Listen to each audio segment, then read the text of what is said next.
Hi guys, I'm here to read another story or chapter from our story. When we left off, he was able to get the mouse potion and bring it into his grandmother's house or hotel room. So now we're gonna find out what their plan is. Today we're reading Mr. and Mrs. Jenkins Meet Bruno. My grandmother carried me back into her own bedroom and put me on the table. She set the precious bottle down beside me. "What time are those witches having supper in the dining room?" she asked. "8 o'clock," I said. She looked at her watch. "It was now 6:10, she said. "We've got until 8 o'clock to work out our next move." Suddenly their eye fell upon Bruno. He was still in the banana bowl on the table. He'd eaten 3 bananas and was now attacking a fourth. He had become immensely fat. "That's quite enough," my grandmother said, lifting him out of the bowl and putting him on the table top. "I think it's time we return this little fellow to the bosom of his family. Don't you agree, Bruno?" There's Bruno. Bruno scowled at her. I had never seen a mouse scowl before, but he managed it. "My parents let me eat as much as I want," he said. "I'd rather be with them than with you." "Of course you would," my grandmother said. "Do you know where your parents might be at this moment?" "They went to the lounge not long ago," I said. "I saw them sitting there as we dashed through on our way up here." "Right," my grandmother said. "Let's go see if they are still there. Do you want to come along?" she added, looking at me. "Yes, please," I said. "I shall put you both in my handbag," she said. "Keep quiet, stay out of sight. If you must peep out now and again, don't show more than your nose." Her handbag was large, bulky, black leather affair with a tortoise-shell clasp. She picked up Bruno and me and popped us into it.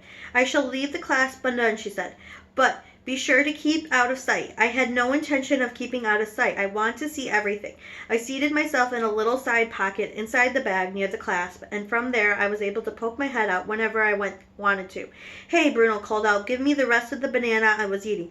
"Oh, all right," my grandmother said. "Anything to keep you quiet." She dropped the half-eaten banana into the bag and then slugged the bag over her arm and marched out of the room and went thumping along the corridor with her walking stick.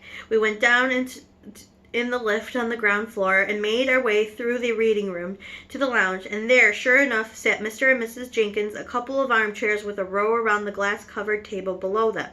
There were several other groups in there as well, but the Jenkins were the only couple sitting alone. Mr. Jenkins was reading a newspaper. Mrs. Jenkins was knitting something large and mustard-colored. Only my nose and eyes were above the clasp of my grandmother's handbag, but I had a super view. I could see everything. My grandmother, dressed in black lace, went thumping across the floor of the lounge and halted in front of the Jenkins table. "Are you Mr. and Mrs. Jenkins?" she asked. Mr. Jenkins looked at her over the top of his newspaper and frowned. "Yes," he said. "I am Mr. Jenkins. What can I do for you, madam?" "I'm afraid I have some rather alarming news for you," she said. "It's about your son, Bruno." "What about Bruno?" Mr. Jenkins said. Mrs. Jenkins looked up from knitting. "What's the little blighter been up to now?" Mr. Jenkins asked.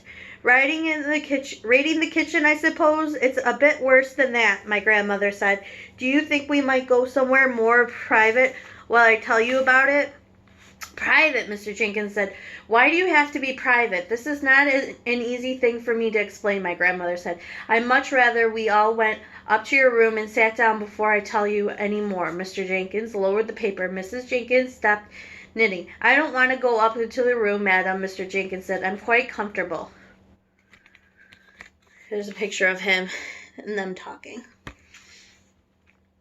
"Here, thank you very much," was a large, coarse man, and wasn't used to being pushed around by anyone. "Kindly state your business and then leave us alone," he added. He spoke as though he was addressing someone who was trying to sell him a vacuum cleaner at the back door. My poor grandmother, who has been doing her best to be kind to them as possible, now began to bristle a bit herself. We really can't talk in here," she said. "There are too many people. This is rather a delicate and personal matter. I'll talk where I dash well want to be, madam." Mr. Jenkins said. Come on now, out with it. If Bruno has broken a window or smashed your spectacles, then I'll pay for the damage, but I'm not budging out of my seat. One or two other groups in the room beginning to stare at us now.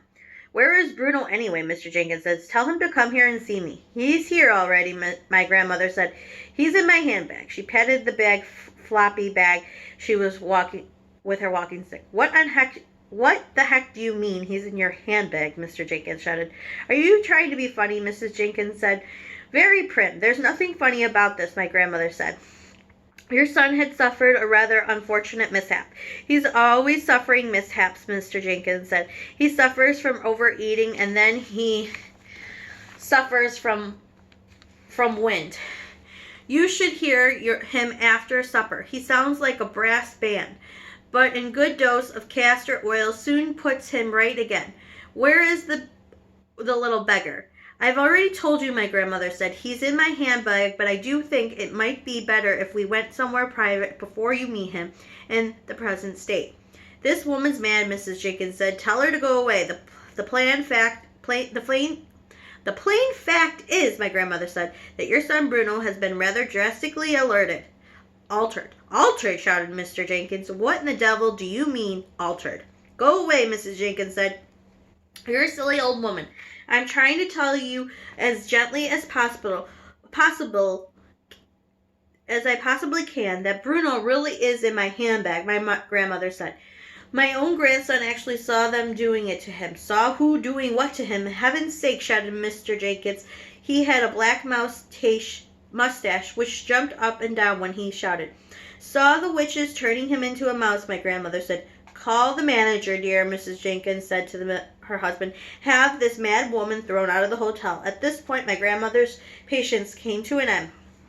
She flashed around the handbag and found Bruno. She lifted him out of the tub, dumped him on the glass-toppled table. Mrs. Jenkins took one look at the fat little brown mouse, who was still chewing a bit of banana, and she let out a shriek that rattled the crystals and the chandelier. She sprang out of the chair, yelling, It's a mouse! Take away! I can't stand the thing! It's Bruno, my grandmother said. You nasty, cheeky old woman, shouted Mr. Jenkins. He stood flapping his newspaper at Bruno, trying to sweep him off the table. My grandmother rushed forward and managed to grab a hold of him before he was swept away. Mrs. Jenkins was still screaming her head off, and Mr. Jenkins was towering over us, shouting, Get out of here! How dare you frighten my wife like that, you filthy mouse!